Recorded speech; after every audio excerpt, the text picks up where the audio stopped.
So, hello everyone and good morning. Today's our lecture topic is nervous system, also called as central nervous system. So, for better performance, I'm switching off my camera. Okay. So, first of all, before starting the central nervous system, first of all, we will know the parts of central nervous system. So, whenever the question arises about central nervous system, at that time, you can first of all write the parts of central nervous system. So there are more or majorly asking or major main five parts are there, like spinal cord, medulla, the pons, and cerebellum. Also the midbrain and the diencephalon and the cerebral hemispheres. So what are their names? We all see in a next lecture. But in this lecture, we are going to see the first part and one of the most and major important part of central nervous system is vertebral column, like spinal cord. So vertebral column is the another name for spinal cord. Various or many people often refer to the spinal cord and vertebral column. So together as the spine, and your spinal cord is the band of tissues, nerves, and cells. So it is a protective layer of bone called the vertebral column, covers and protects your spinal cord. So what are the first of all functions of your spinal cord? So there are three primary roles of the spinal cords. Are first of all send motor commands from the brain to the body, send sensory information from the body to the brain, and coordinate the entire reflexes. Majorly, we are going to see the motor functions like directs your body's voluntarily muscle movements. If you have to walk or kind of movement like bending and stretching. So motor functions are there, directs your body voluntary muscle movements. Then another are sensory functions that monitor sensation of touch, pressure, temperature, and pain. Another is autonomic functions. In that kind of regulation, digestion, urination, body temperature, heart rate, again dilation and contraction of blood vessels. So they are totally related about blood pressure and its regulation. So motor functions, sensory functions, and autonomic functions are the one of the major important functions of spinal cord. Spinal कॉर्डला आपण इतर भाषेमध्ये जर समजून घ्यायचं असेल तर थोडक्यात हिंदीमध्ये त्याला रेड की हड्डी असं म्हणतात. ओके. किंवा नर्व्ह ज्या असतात त्या नर्व्हचा एक एंटायर एक समूह किंवा जो की मेंदूपर्यंत बाकी बॉडीचे जे आहेत बाकी पार्टचे जे सिग्नल्स पाठवतोय त्याला आपण स्पायनल कॉर्ड असं म्हणू. फॉर एक्झाम्पल जर स्पायनल कॉर्डला इंजुरी जर झाली, काही जर त्याला त्रास झाला, ठीक आहे, तर आपण जगू शकत नाही. म्हणजे एंटायरली ते पूर्ण बॉडीसाठी डेंजरस असेल. स्पायनल कॉर्ड मध्ये सर्व्हिकल, थोरॅसिक, लिंबर आणि सॅक्रल असे काही व्हर्टिब्रेट्स जोडलेले असतात. जवळपास हे सगळे 33 आहेत, 33. आणि बुकमध्ये काही बुक्समध्ये 26 असं दिलेलं आहे. Both are same. त्याच्यामागे कारण पण सांगेल मी तुम्हाला. Don't worry about that. First of all हे लक्षात घ्या की सर्व्हिकल व्हर्टिब्रे जे असतात ते 1 पासून ते 7 पर्यंत असतात. म्हणजे सर्व्हिकल व्हर्टिब्रे टोटल 7 असतात. त्याला लिहिताना तुम्ही C1, C2, C3, C4, C5 आणि C6, C7 असे C1 ते C7 असे एका खाली एक तुम्हाला लिहायचे. नंतर असते थोरॅसिक व्हर्टिब्रे जे की 12 असतात. थोरॅसिकचा T असतो म्हणून T1 to T12, T1, T2, T3, T4, T5, T6, T7, T8, T9, T10, T11, T12 असे 12 थोरॅसिक व्हर्टिब्रे असतात. नंतर असतात लुंबार व्हर्टिब्रे जे की टोटल 5 असतात, जे 11 या सिरीज पासून चालू होतात. For example lumbar L1, L2, L3, L4, L5. नंतर असतात सॅक्रल व्हर्टिब्रे जे की S1 to S5 पर्यंत असतात. S1, S2, S3, S4, S5. आणि शेवटचा जो पॉइंट असतो ज्याला आपण माकड हाड असं बोलतो. माकड हाडनी शेपूट किंवा टेल जे असतं जिथे आपली स्पायनल कॉर्ड संपते त्याला कॉक्सियल असं म्हणतात. कॉक्सियल किंवा कॉक्सियल असं त्याला प्रोनाऊन्स करतात. जवळपास हे वर्टिब्रे आपल्या बॉडीच्या मुवमेंटसाठी इम्पॉर्टंट आहे, हे सिग्नल पोहोचवण्यासाठी पण इम्पॉर्टंट आहे. आणि एंटायरली स्पायनल कॉर्ड ही खूप इम्पॉर्टंट आहे आपल्या बॉडीमध्ये. So the cervical spine is located at the very top of the spinal column besides the atlas C1 and axis C2 cervical vertebrae. मी तुम्हाला थोडक्यात स्पायनल कॉर्ड काय असते किंवा त्याला आपण काय म्हणू हे तुम्हाला मी शॉर्टकट मध्ये एक्सप्लेन करून सांगतो. बघा, मधमाशी तुम्ही सर्वांनी बघितले असतील, हनी बी. त्या गोष्टी मी तुम्हाला आधी इंग्लिश मध्ये सांगतो, त्याच्यानंतर त्याला तुम्हाला त्या ट्रान्सलेट करून देतो. बघा, for example the honey bee dies after stings you. Okay, so this happens because honeybee stinger gets stuck in your skin and they are unable to disconnect its stinger from the rest of its body. मधमाशीचं जे stinger असतं, stinger म्हणजे जो डंक जो असतो मधमाशीचा, तो त्याच्या internal बॉडीला म्हणजे स्टमकला, इंटेस्टाईनला जोडलेला असतो. जेव्हा मधमाशी डंक मारते, डंक मारल्यानंतर तो जो स्टिंगर असतो, तो जो काटा असतो, तो स्टक होतो आपल्या बॉडीमध्ये अडकून राहतो. आणि मधमाशीला एवढं समजत नाही, तर मला समजून घ्या तुम्हाला काय म्हणायचं. तर मधमाशी तिथून पळण्याचा प्रयत्न करते आणि ती इतक्या ताकदीने पळण्याचा प्रयत्न करते की तो स्टिंगर आतमध्ये अडकला असतो आणि स्टिंगर वेगळा होऊन जातो आणि मधमाशी उडून जाते. तर त्या स्टिंगर सोबत तिचं इंटेस्टाईन, स्टमक, पूर्ण तिचं डायजेस्टिव्ह सिस्टीम जे आहे ते सर्व पण तिथेच अडकलेलं असतं आणि फक्त मधमाशी उडून जाते आणि विदिन 1 मिनिट ती मरून जाते. ठीक आहे. आपल्या ब्रेनला पण स्पायनल कॉर्ड अशीच कनेक्ट असते, लक्षात घ्या. आपला जो ब्रेन आहे तो आणि स्पायनल कॉर्ड हा एक पार्ट आहे, लक्षात घ्या. आणि हेच कारण आहे की स्पायनल कॉर्ड सर्व सिग्नल्स ट्रान्समिट करण्याचं काम पुढे करते, सिग्नल पाठवण्याचं काम करते. मी तुम्हाला एक प्रेझेंटेशन दाखवतो.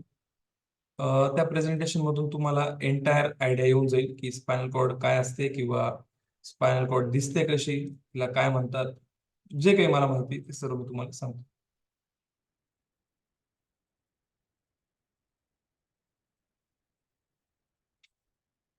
तर बघा, ही स्पायनल, हा ब्रेन आहे तुमचा आणि ही स्पायनल कॉर्ड आहे. आणि या दोघांना आपण वेगळं वेगळं पण दाखवलेलं आहे. स्पायनल कॉर्ड मध्ये जे व्हर्टिब्रे असतात जे मी तुम्हाला आता सांगितले, ठीक आहे, सर्विकल असतील किंवा थोरॅसिक असतील, तर सॅक्रल असतील, कोकेक्स असतील, हे सगळे अशा प्रकारचे दिसतात. हा स्पायनल कॉर्डचा एक सिंगल व्हर्टिब्रे आहे ज्याची अरेंजमेंट दाखवली कशी असते.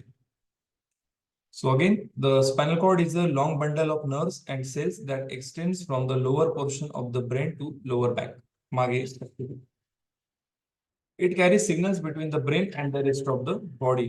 ब्रेन पासून बाकी पूर्ण एंटायर बॉडी मध्ये सिग्नल्स जे आहे ते कॅरी करण्याचं काम करतं. It also provide some information about spinal cord injuries. आणि जर स्पायनल कॉर्डला इटसेल्फ जर काही इंजुरी झाली तर ते सुद्धा प्रोव्हाइड करण्याचं काम ब्रेनला स्पायनल कॉर्ड करते. The spinal cord is a cylindrical structure, grayish white in color. It has a relatively simple anatomical pose. त्याचं स्ट्रक्चर कसं आहे, सिलेंड्रिकल आहे, ग्रेइश किंवा व्हाईटिश, ग्रेइश किंवा white in colour, greyish white colour जो आहे त्याचा आहे. It has a relatively simple anatomical course. The spinal cord arises cranially as a continuation of the medulla oblongata part of the brainstem. तर spinal cord जो आहे ना, तो एक कंटिन्युएशन पार्ट आहे मेडुलाचा, मेडुला ओब्लॉंगेटा, जो की एक पार्ट आहे ब्रेनस्टेमचा. In that it then travels inferiorly within the vertebral canal surrounded by the spinal meninges containing cerebrospinal fluid. आणि ह्याच्यामध्ये हे जे व्हर्टिब्रल कॅनल जे असतात, ठीक आहे, ते सेरेब्रोस्पायनल फ्लुइड, CSF जे असते ती त्याच्यामध्ये असते. स्पायनल कॉर्डचं महत्व काय आहे, खूप इम्पॉर्टंट आहे, पुढे तुम्हाला समजेल. बघा, हा तुमचा व्हर्टिब्रल कॅनल आहे. ओके, व्हर्टिब्रा जो आहे हा पूर्ण तुम्हाला दिसतोय, त्याच्यामध्ये हा व्हर्टिब्रल कॅनल आहे ज्याच्यामध्ये सेरेब्रोस्पायनल फ्लुइड ही भरलेली असते. जर हे तुमचं खाली असेल ना, इथून जर सेरेब्रोस्पायनलचं जर लिकेज व्हायला लागलं तर समजून घ्यायचं आपल्याला पाठीचा त्रास होणार आहे किंवा इतर गोष्टी. So during the course of the spinal cord there are 2 points of enlargement. Cervical enlargement is located proximally at the C4 to T1. तिथं अरेंजमेंट दिली बघा, C4 to T1. सी म्हणजे सर्व्हिकल, टी म्हणजे थोरॅसिक, सर्व्हिकल व्हर्टिब्रे आणि थोरॅसिक व्हर्टिब्रे. तर इथं काय सांगितलंय की C1 ते T1 पर्यंत एनलार्जमेंट होते. It is located proximally at the C4 to T1 level. It represent the origin of the brachial plexus. आता ब्रॅकियल प्लेक्झस काय असतं बघा, is a network of nerve fibre that supplies the skin and the musculature of the upper limb. लक्षात आलं असेल तुम्हाला. Okay, ब्रॅकियल plexus हे एक नेटवर्क आहे, नर्व फायबर पासून बनतं ते. आणि ते काय सप्लाय करण्याचं काम करत, supply the skin and musculature of the upper limb. Upper limb जे असतात आपले, त्याला एक प्रकारचे स्किन आणि मस्क्युलरेचर मसल्स तिथं प्रोव्हाइड करण्याचं काम ते करतं. Between T11 and L1 is the lumbar enlargement representing the origin of the lumbar and sacral plexi. तर हे जे लुंबार एनलार्जमेंट नाव जे दिसतंय तुम्हाला तिथं T11 टू L1 हे जे लुंबार एनलार्जमेंट हे काय रिप्रेझेंट करतात, लुंबार आणि सॅक्रल प्लेक्झी. द सॅक्रल प्लेक्झी काय असतं बघा, सॅक्रल प्लेक्झस म्हणजेच also known as plexus sacralis. ते असतं, it is a nerve plexus that provides motor and sensory nerves for the posterior thigh, most of the lower leg, the entire foot in the part of the pelvis. कमराच्या खालचे जेवढे parts असतात, okay, posterior thigh असेल, most of the lower leg असेल, the entire foot असेल, part of the pelvis असेल, तिथे motor and sensory nerves तिथं संकेत पाठवण्याचं काम ते करतात. The length of the spinal cord varies from person to person. माणसं माणसामध्ये जसा फरक आहे ना, तसं प्रत्येक माणसाच्या बॉडीमध्ये जी लेंथ आहे स्पायनल कॉर्डची ती वेगवेगळी असते. तर ज्यांच्या बॉडीत चांगली हाईट आहे त्यांची स्पायनल कॉर्ड लांब असेल, जे हाईटला कमी आहे त्यांची, अर्थ समजला असेल तुम्हाला मला काय म्हणायचं. According to some estimates females have a spinal cord of about 43 centimetres. तर फिमेल्स मध्ये एक एस्टिमेशन आहे, एक अंदाज आहे की 43 सेंटीमीटरची स्पायनल कॉर्ड असते आणि मेल मध्ये ती 45 सेंटीमीटरची असते. 2 सेंटीमीटरचा फरक आहे. The spinal cord comprises 3 parts. त्याच्यामध्ये द सर्व्हिकल, थोरॅसिक, लुंबार, जे मी तुम्हाला ऑलरेडी स्टार्टिंगला सांगितलं लेक्चरच्या. सो द सर्व्हिकल म्हणजे नेक, आपली जी मान असते हा इथे पार्ट असतो. थोरॅसिक म्हणजे चेस्ट, म्हणजे हा पार्ट असतो छातीचा जो मागे आहे. आणि लुंबार लोअर बॅक रिजन्स. तर अशा प्रकारचे वर्टिब्रे असतात. आणि या फिगर मध्ये तुम्ही बघू शकता की स्पायनल कॉलम जे असतात किंवा स्पायनल कॉर्ड मध्ये जे वर्टिब्रे असतात त्यांचे नाव आणि त्यांची संख्या. सो सर्व्हिकल वर्टिब्रे जो की नेक आहे C1 to C7, thoracic vertebrae जे की चेस्ट आहे T1 टू T12, सर्व्हिकल वर्टिब्रे 7 असतात, 7 असतात, थोरॅसिक वर्टिब्रे 12 असतात. नंतर हे लुंबार वर्टिब्रे जे की लोअर बॅक म्हणून आहे. लुंबार वर्टिब्रे हे 5 असतात, L1 टू L5. तर हे लिहिण्यासाठी फार सोपे आहे, तुम्हाला फक्त याची क्वांटिटी माहिती पाहिजे. सर्व्हिकल वर्टिब्रे तर तुम्हाला सी नावानेच ते लिहायचे, तो C1 टू C7 ते 7 आहेत. थोरॅसिक वर्टिब्रे टी नावाने लिहायचे, T1 टू T12 कारण ते 12 असतात. लुंबार वर्टिब्रे एल नावाने लिहायचे कारण ते L1, लुंबार वर्टिब्रे हे एल नावाने लिहायचे आणि ते 5 असतात म्हणून L1 टू L5 लिहायचे. नंतर सॅक्रम, सॅक्रम किंवा सॅक्रल कोकॅक्स जे आहे ते 5 फ्यूज आणि 4 फ्यूज अशा प्रकारचे असतात. तर ही एंटायर स्पायनल कॉर्डची डायग्राम आहे. एंटायर नाही, याला ब्रेन पण कनेक्टेड असतो. आपण इथं फक्त वर्टिब्रे दाखवतोय स्पायनल कॉर्डचे. नंतर बघा, 3 layers of tissue protect the spinal cord. तर स्पायनल कॉर्डला प्रोटेक्ट करून ठेवण्याचं काम जे आहे ते 3 प्रकारचे लेअर करतात टिश्यूचे. पहिला आहे द ड्युरा मॅटर, दुसरा अर्कनॉइड मॅटर आणि तिसरा पिया मॅटर. तर DAP, डॅप ह्या नावाने तुम्ही याला लक्षात ठेवू शकता. डॅप, डॅप, DAP, डॅप, ड्युरा mater, arachnoid matter and पिया मॅटर. आणि यालाच या तिघांना एंटायरली मेनिंजेस असं म्हणतात. सो आपल्या स्पायनल कॉर्डला जर कधी MCQ आला की which of the following protect giving protection to the spinal cord, तर त्याच्यामध्ये जर dura mater, arachnoid mater, pia mater हे ऑप्शन नसतील आणि मेनिंजेस हे ऑप्शन असतील तर तुम्ही ते सिलेक्ट करा, कारण ते करेक्ट आन्सर आहे. कारण याला एंटायरली मेनिंजेस असं म्हणतात. तर स्किनचं स्ट्रक्चर बघा तुम्ही कसं बघू शकतात. जास्त काही करायचं नाही, काही पायऱ्या, काही स्टेप्स काढायचे लक्षात ठेवण्यासाठी. फक्त काउंट करा, 1 2 3 4 5 6 आणि 7, 7 पायऱ्या आहेत. आता याला खूप डीप मध्ये नॉलेज घ्यायला गेलं तर याच्यामध्ये आपण ती डायग्राम प्रॉपरच काढावी लागेल. पण जर काहीच येत नाही पेपरला पण तरी पण लिहायचे, मार्क्स मिळवायचे, तर 7 पायऱ्या काढायच्या तुम्ही. ठीक आहे. त्याला जी सर्वात वरची पायरी असेल त्याला स्किन, त्याला ट्रायक्रोम्स दाखवा. नंतर बघा यांचे नाव आहेत वेगवेगळे. पहिला जो लेअर जो आहे त्याला स्किन असं म्हणू. नंतर अपोन्युरोसिस, पेरिओस्टियम, देन बोन, आणि मेनिंजेस मध्ये तर तुम्ही बघितलं की ड्युरा मॅटर, अॅकोनॉइड मॅटर आणि पिया मॅटर. तर हे एंटायरली जे असतात टिश्यूचे लेयर्स आहेत जे स्पायनल कॉर्डला प्रोटेक्ट करून ठेवतात. स्पायनल कॉर्ड बघा असं दिसतं. तर ही तुमची स्पायनल कॉर्ड आहे, बरोबर आहे. हा पिया मॅटर, अॅर्कॉनॉइड मॅटर आणि ड्युरा मॅटर. ही डायग्राम थोडीशी सोपी आहे आणि यालाच आपण स्पायनल मेनिंजेस असं म्हणतो. तर याच्यामध्ये काही इम्पॉर्टंट गोष्टी दिलेल्या आहेत. ड्युरा मॅटर जो असतो तो आउटर मोस्ट लेअर असतो of the spinal cords meninges. Its functions protective coating.